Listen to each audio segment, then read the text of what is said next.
안녕하세요. 저는 62세 박철민입니다. 오늘 여러분께 꼭 들려드리고 싶은 이야기가 있어서 이렇게 나왔습니다. 건강에 좋다고 알려진 것들이 때로는 독이 될 수 있다는 제가 직접 겪은 뼈아픈 경험담입니다. 지금은 류마티스 관절염을 앓고 있지만 올바른 치료를 받으며 큰 불편 없이 지내고 있어요. 하지만 3년 전 건강을 위해 시작한 일이 오히려 생명을 위험에 빠뜨렸던 그 일을 생각하면 지금도 식은땀이 납니다. 30년 동안 중학교에서 교감을 하며 학생들을 가르쳤습니다. 교직에 있을 때는 정말 건강했어요. 감기 한 번 제대로 걸린 적이 없을 정도로 튼튼했거든요. 매일 새벽 5시에 일어나서 출근 준비하고 하루 종일 학교에서 바쁘게 지내도 전혀 피곤하지 않았어요. 주변 동료들이 무릎 아프다, 허리 아프다 하면서 병원을 다닐 때도 저는 그런 게 전혀 없었어요. 오히려 제가 그 선생님들한테 운동을 권하곤 했죠. 몸을 좀 더 단련하시라고 말이에요. 그러니까 건강에 대한 자신감이 대단했습니다. 정기 검진도 제대로 받지 않았어요. 받아봐야 뻔하잖아요. 항상 정상이니까. 아내가 검진 받으라고 몇 번 얘기해도 나는 괜찮다, 바쁘다며 미뤘어요. 2019년에 정년퇴직을 했습니다. 그때만 해도 정말 건강했어요. 퇴직 인사를 다니면서도 10년은 더 일할 수 있을 것 같다고 농담을 할 정도였으니까요. 퇴직 후에는 아내 영자와 함께 여유로운 시간을 보냈어요. 아침에 일어나서 집 근처 해운대 해수욕장을 산책하고 오후에는 독서를 하거나 서울에 있는 큰아들 준호네 집에 가서 손주들 돌보기도 하고요. 부산에 사는 둘째 아들 민호는 의사거든요. 내과 전문의로 일하고 있는데 가끔 만나서 밥 먹을 때 아버지 정기검진은 받으셔야 해요라고 말하곤 했어요. 하지만 저는 내가 뭘 알아, 아버지는 아직 건강하다며 대수롭지 않게 넘겼죠. 그렇게 평온한 일상이 계속될 줄 알았어요. 손주들과 놀아주고 아내와 함께 여행도 다니고 취미로 서예도 배우고 그런 여유로운 노후를 그려왔거든요. 그런데 2021년 가을 처음으로 이상한 증상을 느꼈어요. 아침에 일어나면 손목이 뻣뻣한 거예요. 주먹을 쥐었다 폈다 하는 것도 좀 어려웠고요. 처음에는 나이가 들어서 그런가 보다 생각했어요. 실제로 주변 친구들도 다들 어디 하나씩은 아픈 데가 있다고 하니까요. 그래서 파스를 붙이고 뜨거운 물에 손을 담그고 하면서 나아지겠지 했어요. 그런데 시간이 지날수록 증상이 심해지는 거예요. 무릎도 아프기 시작했고 아침에 일어나면 관절이 굳어서 한참을 움직여야 풀렸어요. 계단을 오르내리는 것도 힘들어졌고요. 아내 영자가 걱정이 되었나 봐요. 여보, 이번엔 정말로 병원에 가보자. 이상하잖아, 이렇게 아픈 개라고 계속 말했어요. 저는 그래도 버티려고 했어요. 좀 더 지켜보자. 날씨가 추워져서 그런 것 같은데 봄 되면 나아질 거야 라고 했거든요. 하지만 영자가 워낙 성화를 부리니까 2022년 1월에 결국 병원에 갔어요. 동네 정형외과에 갔는데 거기서 엑스레이를 찍어보더니 대학병원에서 정밀 검사를 받아보세요 라고 하더라고요. 그때부터 좀 불안해지기 시작했어요. 설마 큰 병이겠어 싶었지만 왜 대학병원에 가라고 하는지 이해가 안 됐거든요. 부산대학교 병원 류마티스 내과에 예약을 잡았어요. 민호가 같은 병원에서 일하니까 도움을 요청했죠. 혈액 검사도 하고 관절 초음파도 찍고 여러 가지 검사를 받았어요. 일주일 후 결과를 들으러 갔는데 담당 의사가 심각한 표정으로 말하더라고요. 류마티스 관절염입니다.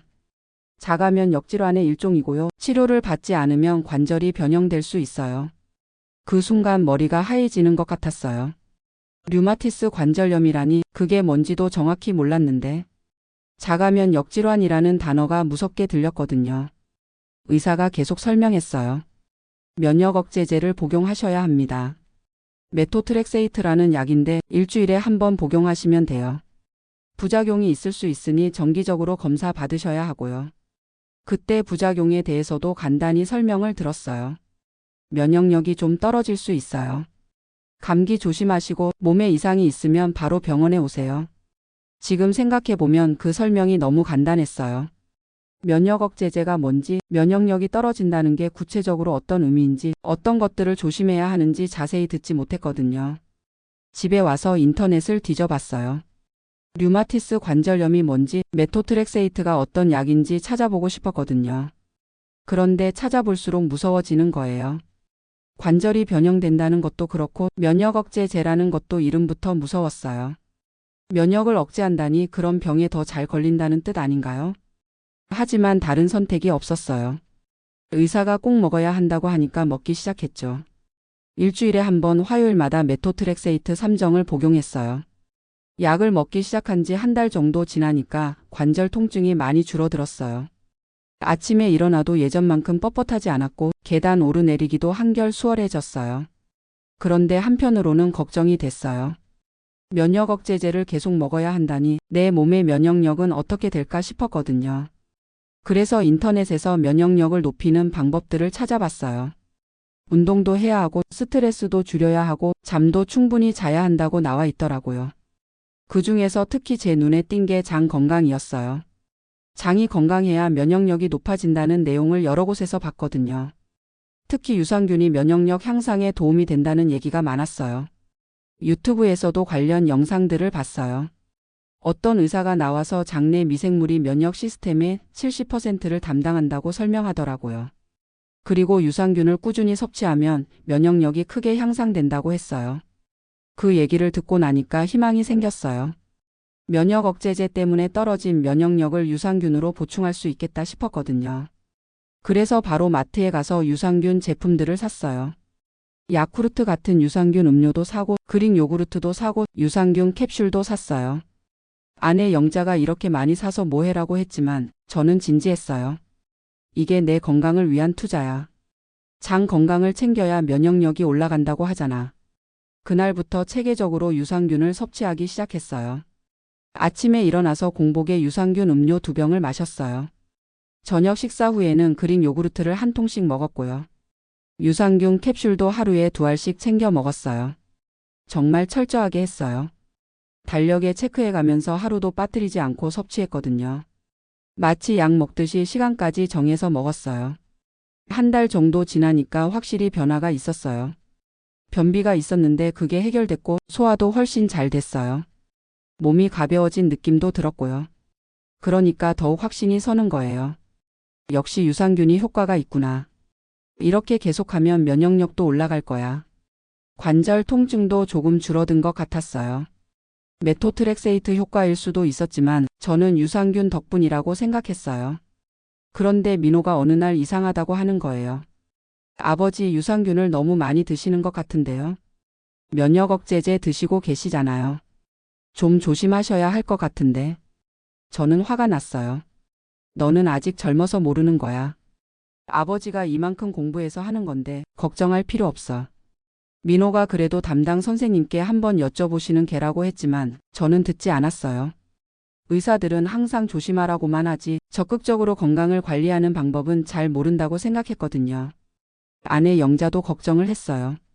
여보, 요구르트를 하루에 그렇게 많이 먹어도 괜찮을까? 배탈 날 것 같은데. 하지만 저는 오히려 영자를 설득했어요. 당신도 나이가 들면 면역력이 떨어지는 거야. 같이 유산균 먹자. 건강해지려면 이 정도는 해야 해. 그렇게 2개월 정도 지났을 때였어요. 몸에 이상한 신호들이 나타나기 시작했어요. 처음에는 미열이었어요. 37도 2분 3분 정도의 미열이 계속됐어요. 감기 기운인가 싶었는데 콧물이나 기침은 없었어요.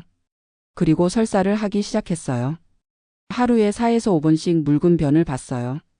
처음에는 유산균 때문에 장이 활발해져서 그런가 보다 생각했어요. 복통도 있었어요. 아랫배가 자꾸 아프고 가스가 차는 느낌이었어요. 하지만 이것도 장내 환경이 바뀌면서 생기는 일시적인 현상이라고 생각했거든요. 인터넷에서 유산균을 처음 섭취할 때 나타날 수 있는 호전 반응이라는 글을 봤거든요. 몸이 좋아지는 과정에서 일시적으로 나타나는 증상이라고 했어요. 그래서 더 열심히 먹었어요.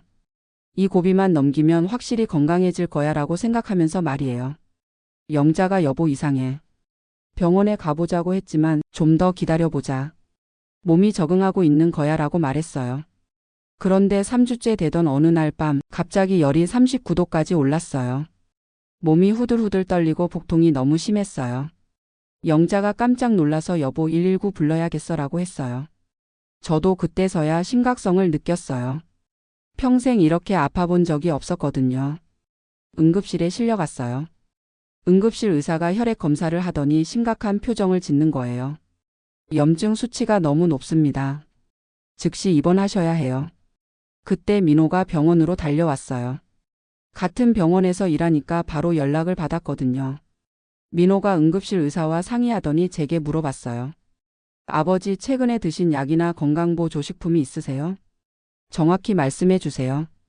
그래서 메토트렉세이트는 물론이고 유산균 음료, 요구르트, 유산균 캡슐까지 모두 말했어요. 민호 얼굴이 하얘지는 걸 봤어요. 아버지, 제가 말씀드렸잖아요. 면역 억제제 드시는데 유산균을 그렇게 많이 드시면 안 된다고. 그때서야 뭔가 잘못됐다는 걸 깨달았어요. 하지만 이미 늦었어요. 담당 의사가 와서 설명해 주었어요. 면역 억제제를 복용 중이신데 살아있는 유산균을 과도하게 섭취하셨네요. 면역력이 떨어진 상태에서 균이 몸에 들어가면 감염을 일으킬 수 있어요.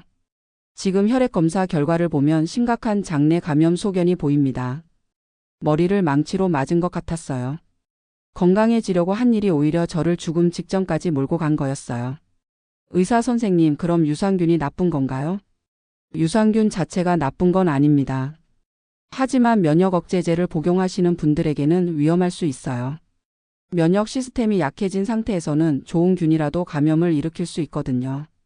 일주일 동안 입원 치료를 받았어요. 항생제를 정맥 주사로 맞고 수액도 맞고 유산균 섭취는 완전히 중단했어요. 다행히 치료가 잘 되어서 염증 수치가 정상으로 돌아왔어요. 하지만 그 일주일은 정말 힘들었어요.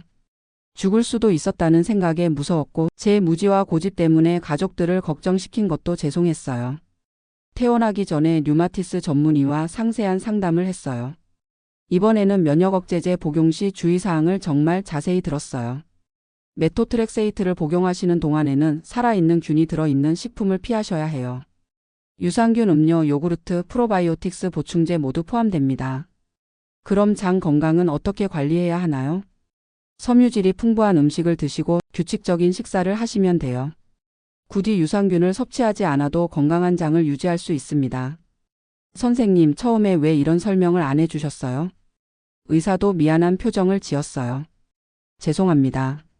환자분들께 좀 더 상세한 설명을 드렸어야 했는데 시간에 쫓겨서 중요한 부분을 놓쳤네요. 앞으로는 이런 일이 없도록 하겠습니다. 집에 와서 민호와 영자에게 진심으로 사과했어요. 미안하다. 내가 너무 고집을 부렸구나. 앞으로는 의학적인 조언을 겸손하게 받아들이겠다. 민호가 아버지 건강하고 싶은 마음은 이해해요. 하지만 정확한 정보 없이 무작정 따라 하시면 안 돼요. 특히 약을 드시고 계실 때는 더욱 조심하셔야 해요라고 했어요. 그 후로 건강관리에 대한 제 접근 방식이 완전히 바뀌었어요. 인터넷이나 TV에서 나오는 건강 정보를 맹신하지 않게 됐어요. 대신 담당 의사와 상의해서 제 상황에 맞는 방법을 찾게 됐죠. 류마티스 환우 모임에도 참여하게 됐어요. 거기서 만난 분들 중에 저와 비슷한 경험을 한 사람들이 꽤 있었어요. 한 분은 홍삼을 먹었다가 문제가 생겼다고 하시더라고요. 면역력 높인다고 홍삼을 먹었는데 면역 억제제와 상반된 작용을 해서 관절염이 악화됐어요. 또 다른 분은 각종 건강보조식품을 먹었다가 간 수치가 올라갔다고 하시더라고요. 메토트렉세이트도 간에 부담을 주는데 거기에 다른 보충제까지 먹으니까 간이 감당을 못했나 봐요. 이런 경험담을 들으면서 깨달았어요. 저만 무지했던 게 아니라 많은 환자들이 비슷한 실수를 하고 있다는 걸 말이에요. 그래서 환우 모임에서 제 경험을 공유했어요. 유산균 때문에 응급실에 실려간 일을 자세히 얘기했죠. 처음에는 부끄러웠지만 다른 분들이 같은 실수를 하지 않았으면 싶었거든요. 모임에 참여하신 분들이 감사하다고 하시더라고요. 저도 유산균 먹으려고 했는데 선생님 얘기 듣고 관뒀어요. 의료진과의 소통도 완전히 달라졌어요. 정기 검진 때마다 궁금한 건 다 물어봐요. 이 음식 먹어도 되나요? 이 운동 해도 되나요? 이 보충제는 어떤가요? 처음에는 의사가 귀찮아할까봐 걱정했는데 오히려 좋아하시더라고요. 이렇게 적극적으로 관심 가져주시면 치료가 훨씬 수월해요. 지금은 메토트렉세이트를 복용한 지 3년이 됐어요. 정기 검진도 빠짐없이 받고 혈액 검사도 주기적으로 하고 있어요. 관절 상태도 안정적으로 유지되고 있고요. 장 건강도 유산균 없이 잘 관리하고 있어요. 현미밥 먹고 채소 많이 먹고 물 충분히 마시고 규칙적으로 운동하니까 변비도 없고 소화도 잘 돼요. 가끔 광고나 인터넷에서 면역력 높이는 건강식품 이런 걸 보면 웃음이 나와요. 예전에 저였다면 혹했을 텐데 이제는 내 상황에 맞는 건지 의사와 상의해야지 생각해요. 주변 지인들에게도 제 경험을 얘기해요. 특히 저와 비슷한 나이대에 만성질환이 있는 분들한테는 꼭 말씀드려요. 건강 정보 함부로 믿지 마세요. 특히 약 드시고 계시면 더욱 조심하셔야 해요. 의사와 상의 없이는 아무것도 시작하지 마세요. 어떤 분들은 요즘 의사들은 뭐든지 하지 말라고 한다며 불만을 표하시기도 해요. 그러면 제가 이렇게 말씀드려요. 의사가 하지 말라고 하는 건 다 이유가 있어요. 저처럼 응급실에 실려가고 싶지 않으시면 말 들으세요. 요즘 건강 관련 정보가 정말 많아요. 유튜브, 인터넷, TV 건강 프로그램까지. 하루에도 수십 가지 몸에 좋다는 정보들이 쏟아져 나와요. 하지만 모든 사람에게 좋은 건 없어요. 특히 약을 복용하고 있거나 지병이 있는 사람들에게는 더욱 그래요. 제가 먹었던 유산균도 건강한 사람에게는 분명 좋은 거예요. 하지만 면역 억제제를 복용하는 저에게는 독이 됐어요. 이런 개인차를 고려해서 조언해 줄 수 있는 건 담당 의사뿐이에요. 인터넷이나 TV는 개별 상황을 모르니까 일반적인 얘기만 할 수밖에 없어요. 특히 우리 나이대는 더욱 조심해야 해요. 젊을 때는 몸이 웬만한 실수는 커버해줬지만 나이가 들면 작은 실수도 큰 문제가 될 수 있거든요. 그리고 약을 여러 개 복용하는 경우가 많으니까 상호작용에 대해서도 신경 써야 해요. 저는 이제 건강 정보를 볼 때 이렇게 판단해요. 첫째, 과학적 근거가 있는 정보인가? 둘째, 제 상황에 적용 가능한 내용인가?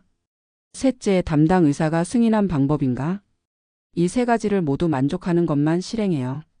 그리고 몸에 좋다고 해서 많이 먹으면 더 좋다는 생각도 버렸어요. 적당한 게 가장 좋은 거더라고요. 요즘은 마음도 많이 편해졌어요. 예전에는 뭔가 더 해야 하는 거 아닌가 하는 강박이 있었거든요. 건강해지려면 이것도 먹어야 하고 저것도 해야 하고 항상 뭔가 부족한 느낌이었어요. 하지만 지금은 의사가 처방한 약만 정확히 복용하고 정기 검진만 잘 받으면 된다는 걸 알아요.